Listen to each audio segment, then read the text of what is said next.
The UCLA Bruins haven't beat the Utah Utes since 2015, but could that finally change this year? We're talking about it on today's Locked On Utes. You are Locked On Utes, your daily podcast on the Utah Utes. Part of the Locked On Podcast Network. Your team every day.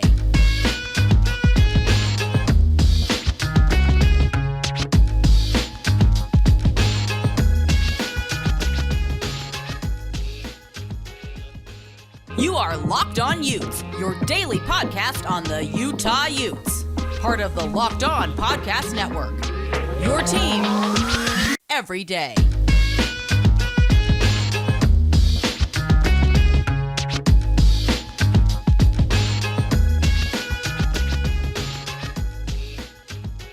Thank you for making Locked On Utes and Locked On UCLA your first listen every single day. Today's episode is brought to you by Upside. Download the free Upside app and use promo code LOCK to get $5 or more cash back on your first purchase of $10 or more. My name is JT Wistrcill, host of Locked On Utes. Excited to be joined for this Locked On crossover by Locked On UCLA host Zachary Anderson Yoxsimer. And Zach, this is a fun game because in the past, look, UCLA has just struggled to beat the Utes. And I think this year, this is a UCLA team that can legitimately beat this Utah team.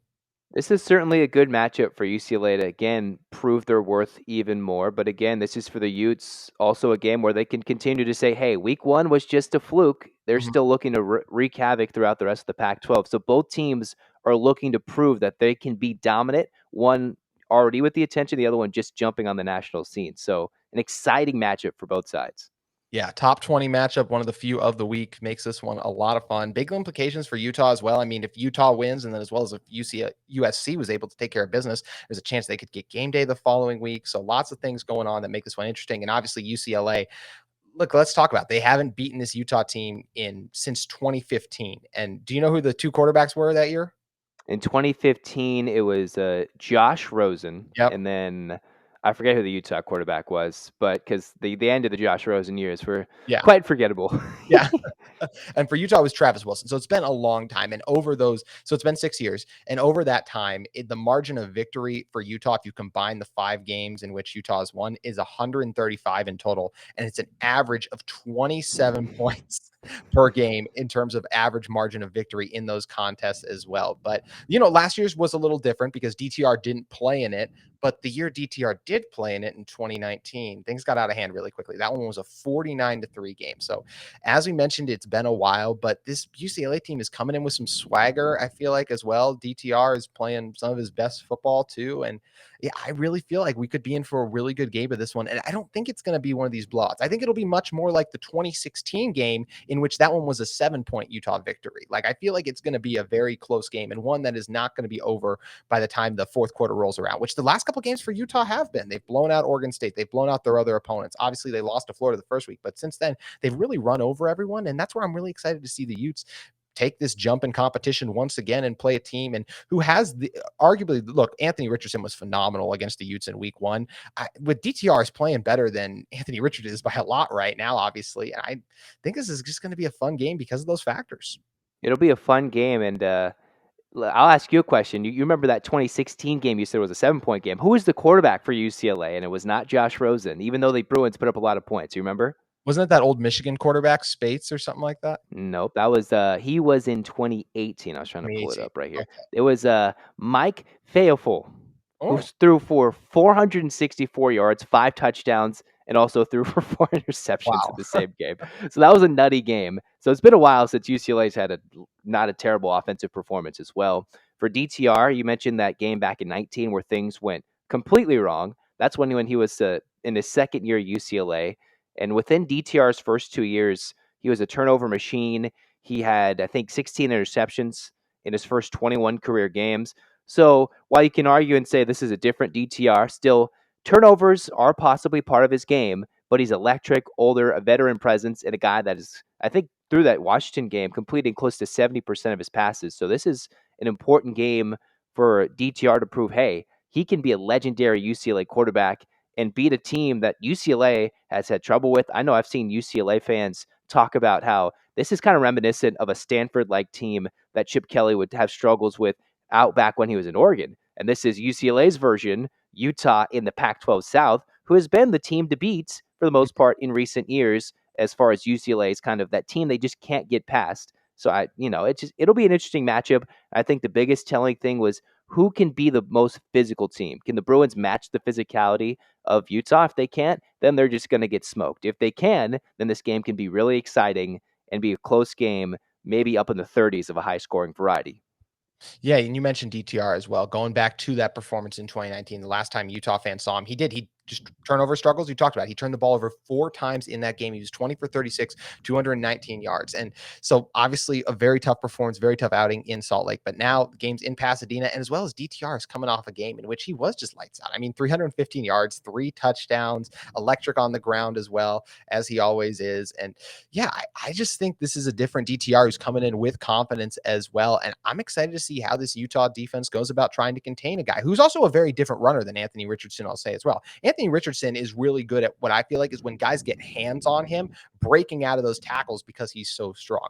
Anthony Richardson cannot hurdle people like DTR can, and he definitely can't, even though he can do stop and cut on, he can't stop and cut on a dime in which 2 guys collide into each other as well. So this is the most dynamic quarterback Utah has played basically all season. Yeah, Anthony Richardson, I would say, is a very, kind of sneaky quarterback. He's a guy that can kind of get out of traffic. DTR is kind of like a skill position player playing at quarterback. If you remember his story coming to Bishop Gorman, I think it was on the QB1 show, I forget. But yeah, DTR, who was a guy who was not exactly a quarterback going through his high school days, transitioned to becoming a quarterback late in high school, came to UCLA as a guy still figuring out how to play quarterback. So he's got these natural instincts and these natural moves where he can leap over a guy, make 2 guys look dumb. I know you're going to mention what the little move where 2 guys collide looks like Lamar Jackson, right? Yes. Although almost even better at the goal line. Mm-hmm. And he when he runs, he's deciding to run. It's not exactly kind of like, all right, last minute run. It's a guy who can run. And it helps when you have a guy like Zach Charbonnet, who is all the focus, right? But then DTR can just kind of leak out when there's such a dominant back already in the backfield. But hey, Cam Rising too, he can certainly leak out himself and get some extra yards on the ground as well.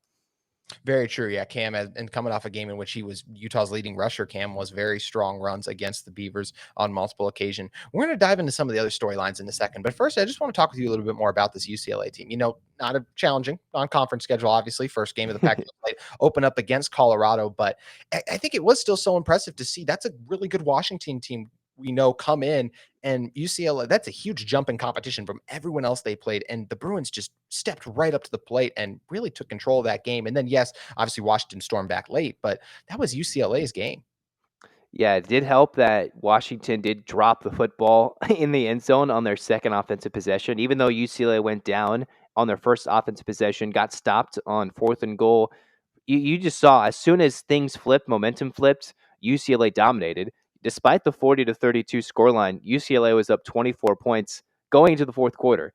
If UCLA gets a first down at a certain part of the game in the 4th quarter, we could talk about even more points in the AP polls, right? For UCLA, a 2-touchdown win as opposed to them having to hold off the very tough Washington offense. But for the most part, they dominated.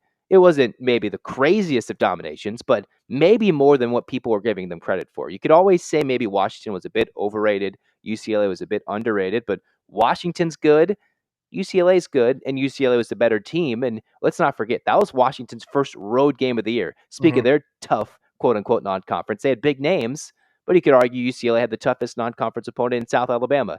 That's controversial, yes, but that was a very tough game. Yeah, I get what you're saying. And UCLA's been dominating teams in the second half. And again, for the most part, they did that. And well, I guess Colorado's not the easiest team to beat in the Pac-12 so far. But at this moment now, this is the next test. And arguably, this will be Chip Kelly's biggest game as head coach of UCLA. Could be surpassed in 2 weeks, but it is the case right now. Yeah, and it's one of the things that makes this one so much fun. And we're going to continue to break it down in just a second. But first, we want to tell you guys about Upside. From cringing at the pump to getting an eye-popping check at your favorite restaurant, inflation is hitting us all where it hurts, and it really hurts. That's why I started using Upside. Upside is an incredible app for anyone who buys gas, groceries, or dines out. With every purchase, I'm earning cash back thanks to Upside. Guys, Upside is super easy to download and set up, and you can start earning cash back right away. Just to get started, download the free Upside app, use my promo code LOCKED, and get $5 or more cash back on your first purchase of $10 or more. Upside users are earning more than $1 million every week. That's probably why they have a 4.8 star rating for their app on the App Store. Download the free Upside app and use promo code LOCKED. That's locked with L capitalized, everything else lowercase, to get $5 or more cash back on your first purchase of $10 or more. That's $5 or more cash back on your first purchase of $10 or more using promo code LOCKED. So make sure you guys head over to your App Store and download Upside. Now, jumping back into this game, just some of the other stories, especially ones that play out on the field. There's so many fun things as in the past few years, how this rivalry's panned out. You just talked about this is a huge game for UCLA. This is also a huge game for every game in a way is a huge game for Utah because the goals at the start of this season, you heard some of the players talk about their goal. I've heard multiple players say win a national championship. That was not something the team was definitely running around saying, but it makes sense, right? When you're a team that has a chance to win a conference, you can put yourself in that position to do that. So it makes sense if you're inside that locker room that would be your goal, right? To do that. Are they going to beat Alabama? No, but it makes sense that you would want to have that goal, right? Is to get to that point and get to a new place you haven't been to before. And in order to do that, you have to win every single game going forward because you lost the first one to Florida. So it's also a monumental game for the Utes. Their toughest test since that Florida game against a team that is definitely better than Florida, I'll say as well. Just won't be the same, some of the same factors, obviously, in terms of crowd advantage and some of those things that kind of played out versus Florida. We already know Cam Rising is going to have a bunch of family coming down for the game as well as some other things. But focusing on some of the matchups, we talked about DTR a little bit, but I'm really interested to see how DTR and these Bruin receivers as well battled this Utah secondary. I think this is a Utah secondary. Look, Clark Phillips leads all of the FBS, I believe it is, or at least Power 5 in interceptions now with 4 after his 3 interception game versus Oregon State. JT Broughton's been doing really good. Zamiah Vaughn has been making a ton of plays. Cole Bishop has been doing a great job playing inside the box and covering on the back end. And RJ Hubert just added another interception as well. He's been having an outstanding year at free safety. But this is a Bruins receiver group that's also been doing a really good job if you're looking at what they've put together so far. I mean, just against Washington, you get Bobo going for 142 on just 6 catches all that as well. Obviously, we know Charbonnet can catch passes out of the backfield as well, but Brown, I mean, there's a ton of guys for this Bruins team, and they had a lot of success versus the Washington secondary. That's still a good secondary. So I feel like the Utes are going to be able to still make some plays, but this is definitely going to be a game where, look, Utah, in terms of their pass defense, has been holding teams in check, right? On the season, they've allowed 155 passing yards. I have no doubt that DTR in this offense is going to exceed that as well. The question will be how many of those big third downs can they complete? How many of those long balls are they going to have? And I think it's going to be really fun to see it play out. I feel like the Utes secondary will still, at the end of the day, win that matchup, but I won't be surprised at all if DTR in this group do because they're playing really good football right now. They're playing really good football. I think the Utah secondary will be helped out by the defensive line, the front seven itself. If they put UCLA behind the chains, put them in not just 1 3rd and long, but consistently 3rd and long, and you force DTR to throw the football, he doesn't have the most arc on his passes. And when you have a ball hawk like secondary, well, that can lead itself to a lot of success in turning over a UCLA quarterback who in his history has turned it over. He's been excellent, only 1 interception this season, and that was week 1 against Bowling Green in the second offensive possession of the season. Since then, he's been just great. And the tough thing, Jake Bobo finally had a true coming out party as a Bruin last week against Washington, and he hadn't really done a lot to really look effective. Not that he wasn't, but it wasn't that, Jake Bobo, all this name. Well, when it came that he needed to play, he came to play. And he isn't going to burn you with speed. He's almost like a tight end receiver, right? He has that type of speed, physical route cutting. And the thing I noticed, UCLA hit 9 different receivers, even though Jake Bobo got a lot of those yards. 6 catches, though. You mentioned only 6, kind of like what was Charbonnet's running total with the 100 yards against Colorado a couple weeks ago. 9 receivers is the thing that could kind of get the Utah defense kind of guessing. You have 9 receivers and a lethal threat in Kaz Allen, who has not been utilized for UCLA. A very speedy, shifty receiver, former running back that would normally be utilized a bit more in a Chip Kelly offense when he was back in Oregon. But there's just so many weapons UCLA has. Nobody that can truly beat you down the field vertically, other than maybe Kazmir Allen himself. But it is interesting, UCLA, wide receiver-wise, has a lot of options DTR's thrown to. But the thing is, I don't think the Utah secondary has to worry about someone going truly vertical unless they just lose completely Jake Bobo in deep down the field. Yeah, it'll be a fun matchup to watch. And you talked about the front seven. Look, as the case with most quarterbacks, if there's pressure in DTR's face, the likelihood of those interceptions increase. This is a Utah defensive line that, against a really good Beavers offensive line, a lot as well. They returned 5 starters, that group. They struggled to create that pressure a little bit as well. So this is going to be interesting to see whether it's, if they do decide to blitz a little bit, which is something that worked really well for them against Arizona State. If they're able to confuse that UCLA front, who the last 2 games they've played UCLA, the defense, they've combined for 7 sacks in those 2 games the Utes did. So it's going to be interesting to see if they're able to get back there and create some of that havoc. So what do you feel like the state is of this offensive line? And if it is 3rd and long, are they going to be able to hold up and protect against a Utah team that has some young and inexperienced pass rushers, but a couple guys, well, you look at Gabe Reed, Van Fillinger, Junior Tafuna, guys who can still get it done and make some plays. Washington came in with 15 sacks in 3 games before they headed to the Rose Bowl, and they could only knock down DTR once. They only got 1 sack on him, and I thought Washington would at least get 3 sacks on an O-line that I wasn't necessarily confident about, but it was a chance for them to stand out. And the offensive line and the defensive line both kind of stood out for the Bruins. They needed to either, one, hold up DTR or slow down the Washington offense. And the defense did their job to slow them down. And for UCLA's offensive line, well, obviously, they ran the ball. DTR looked good running in those couple of options. Charbonnet got a lot of carries and was looking spectacular on some big moves. But then there's a 4th and 1, right? Where I know you're kind of looking more at the pass rush, but Charbonnet was 4th and 1, second quarter, late in the first half, and they couldn't get it. So it's tough to see. They can't always get those 4th and shorts, despite how great Charbonnet looks. Or sometimes it's going to be DTR's athleticism that bails out the offensive line. But for the most part, they've held up. But I would, if you're a Ute fan, I would not be afraid of DTR being sacked. He will be sacked a couple of times, but he's truly athletic. It's more his athleticism maybe saving this offensive line than anything. They're a bit banged up on the O-line too, but UCLA for the most part has done their job. And when they do their job, they put up points. They haven't put less than 32 up this season. So Yeah. I don't know what a poor offensive performance looks like. It was 32 points. So we'll find out what that looks like against what could be a very stout Utah defensive front if they get some pressure. Talked about the offensive line, talked about DTR in the passing game through the air. I think another really interesting aspect of this is, of course, Zach Charbonnet. I mean, he is incredible. And I think when you factor in him and DTR as well, in terms of, this is a team that likes to run the read option. It makes sense when you have 2 guys who are so dynamic with the ball in their hands. Week 1, Utah really struggled with that against Anthony Richardson. Their young defensive end really struggled to read those plays. And against Emory Jones against Arizona State, they started to make some more of those plays. But this is another level when you have two of the 10 best runners of the football in the Pac-12 on one team. I'll say as well, DTR is a phenomenal quarterback, but you're talking about just guys as well as like when they have the ball in their hands and take off. DTR is still one of the top guys you don't want to see because he is so shifty and can make those kind of plays in open field that make you just go, wow. And I think it's going to be really fun to see if this Utah front seven can stop the run. And most importantly, those defensive ends, when put in that position, they are able to track down DTR. They are able to get Charbonnet as well. Charbonnet's coming off a very strong game as well. He just didn't have necessarily the highlight plays that DTR did that blew up the internet, the hurdle over basically would have been 2 dudes on top of each other and then making 2 dudes smack into each other as well. But this is a really good rushing attack as well. And this is a Utah front seven that against the Beavers was gashed against the run. It was just the red zone defense for Utah that stood up, right? 5 red zone stops for the Utes. In total, it was, I think, 9 points in those 5 red zone trips. But obviously the goal of that is to get in the end zone, and Beavers weren't able to do that. So I'm really excited to see how this Utah front seven is able to battle against UCLA. And I think this is going to be one, honestly, where I do feel like the Bruins are actually going to win that matchup. And I think they're going to be able to run the ball consistently. UCLA comes in running over 200 yards per game. Zach Charbonnet averages about 100 yards per game on about 16 carries per game. There's one game. The last game.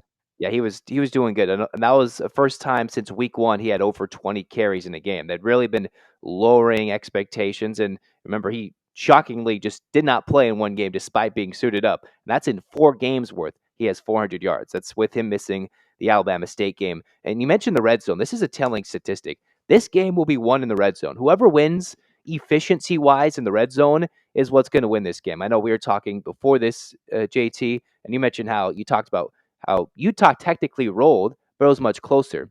It's kind of like how it's like the UCLA and Utah games were almost similar. It's just UCLA let Washington back in the game, and Utah pushed forward where UCLA could have had their score look if they didn't let Washington back in the game. Mm-hmm. Or if, say, Utah allowed a couple more red zone scores, then it could have been a little closer, but Utah was in control.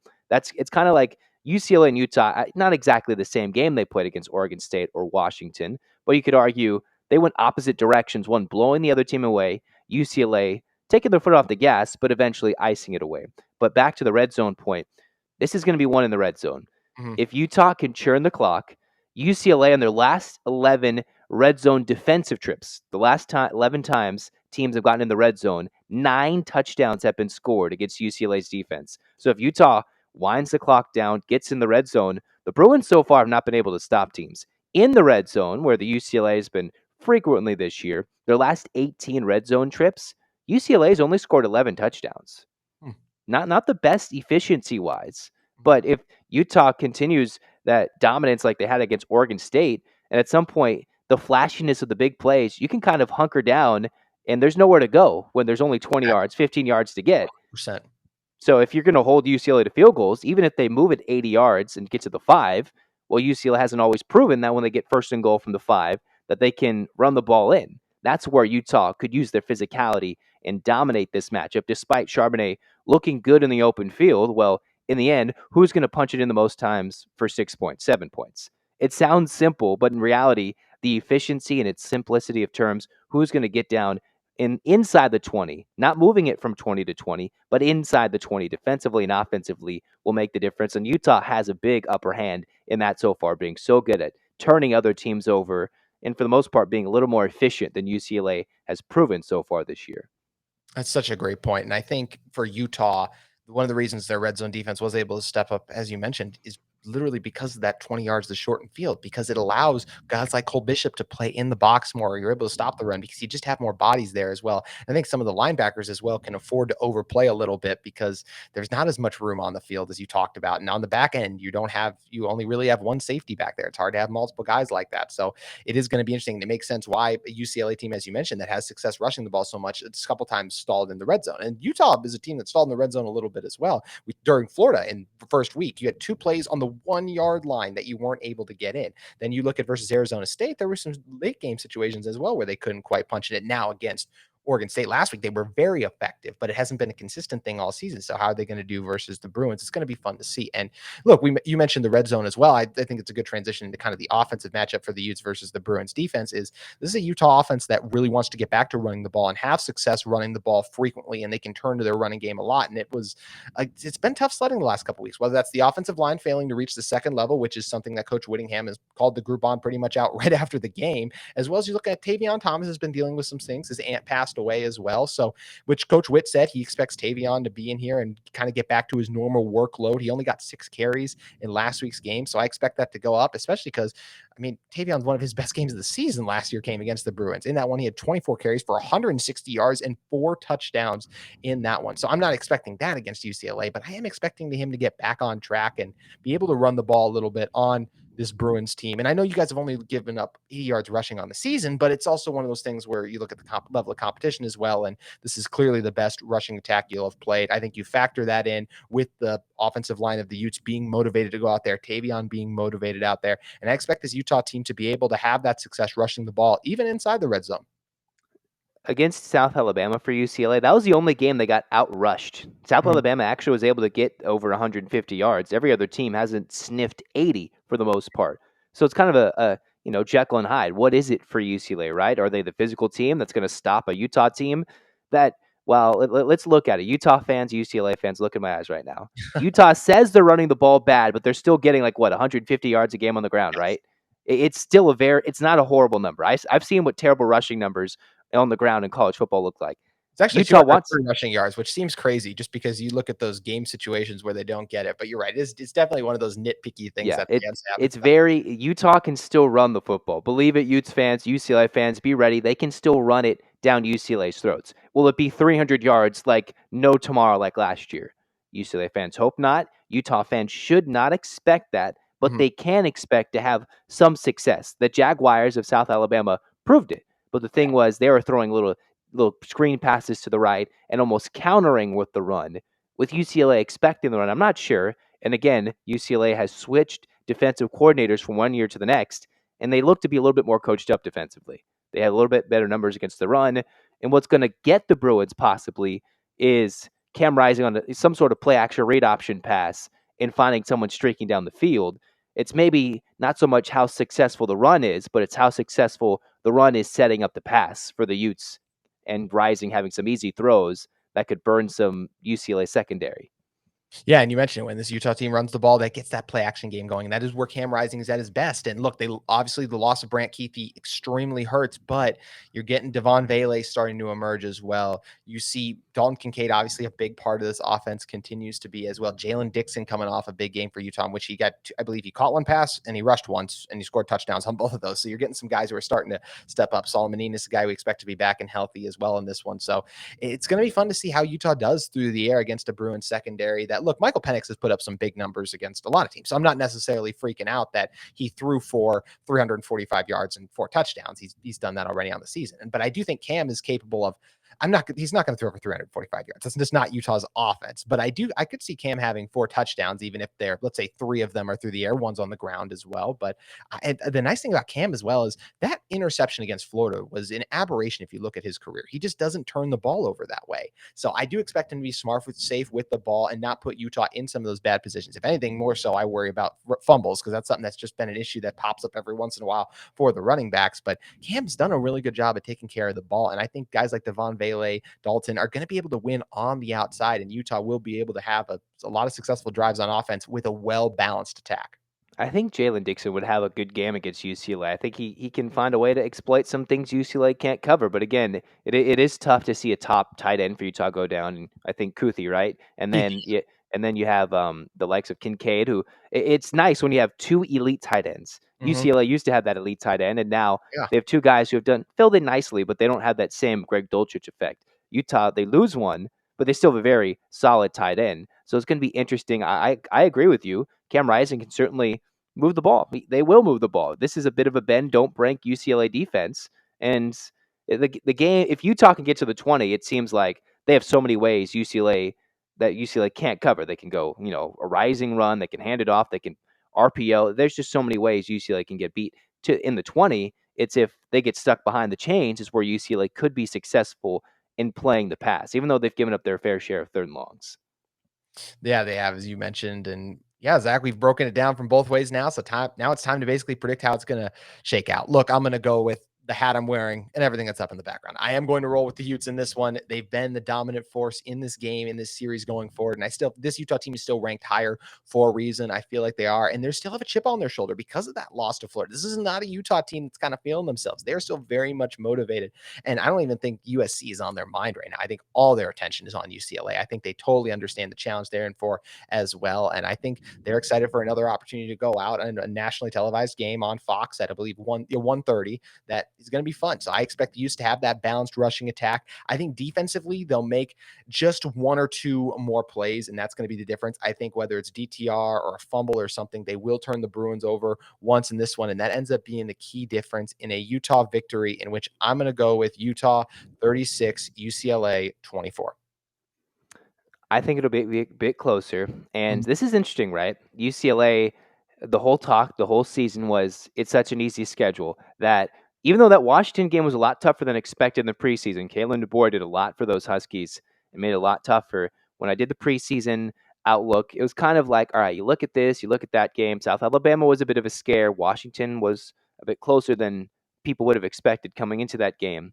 But for UCLA, this is the one that, all right, this week and then in 2 weeks after the bye, Oregon is where I'm not so sure about UCLA. This is interesting, and UCLA needs to win one of these next 2 games if they want to play in the Pac-12 title. You can knock down Utah. Utah still got a very tough schedule coming up, right? They got SC, I believe, Wazoo still. They still got some tough games. Utah needs to win this game. UCLA still has 2 more tough games after this, but a little bit easier than the Utes.